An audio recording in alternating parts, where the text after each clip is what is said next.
दिल को छू जाए कहानी चैनल में आपका स्वागत है।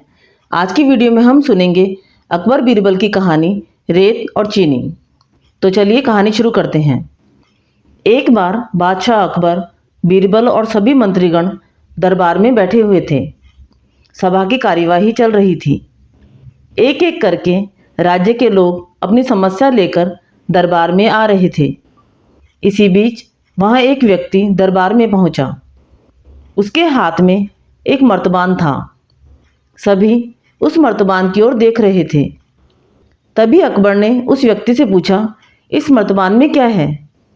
उसने कहा, महाराज, इसमें चीनी और रेत का मिश्रण है।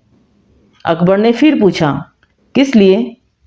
अब दरबारी ने कहा, गलती माफ हो महाराज, लेकिन मैंने बीरबल की बुद्धिमत्ता के कई किस्से सुने हैं। मैं उनकी परीक्षा लेना चाहता हूँ।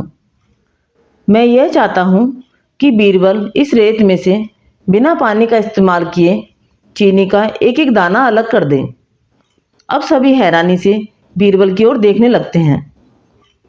अकबर ने बीरबल की ओर देखा और कहा, देख लो बीरबल, अब तुम कैसे इस व्यक्ति के सामने अपनी बुद्धिमानी का परिचय दोगे? बीरबल ने मुस्कुराते हुए कहा, महाराज, हो जाएगा। ये तो मेरे बाएं हाथ का खेल है। अब सभी लोग हैरान थे कि बीरबल ऐसा क्या करेंगे कि रेत से चीनी अलग अलग हो जाएगी। तभी बीरबल उठे और उस मर्तबान को लेकर महल में स्थित बगीचे की ओर चले गए। उनके पीछे वह व्यक्ति भी गया। अब बीरबल बगीचे में एक आम के पेड़ के नीचे पहुंचे और मर्तबान में मौजूद रेत और चीनी के मिश्रण को एक आम के पेड़ के चारों तरफ फैलाने लगे। तभी उस व्यक्ति ने पूछा, अरे ये क्या कर रहे हो? इस पर बीरबल ने कहा, ये आपको कल पता चलेगा। इसके बाद दोनों महल में वापस आ गए। अब सभी को कल सुबह का इंतजार था। अगली सुबह जब दरबार लगा तो अकबर और सारे मंत्री एक साथ बगीचे में पहुंचे। साथ में बीरबल और रेत व चीनी का मिश्रण लाने वाला व्यक्ति भी था। सभी आम के पेड़ के पास पहुंच गए। सभी ने देखा कि अब वहां सिर्फ रेत पड़ी हुई है।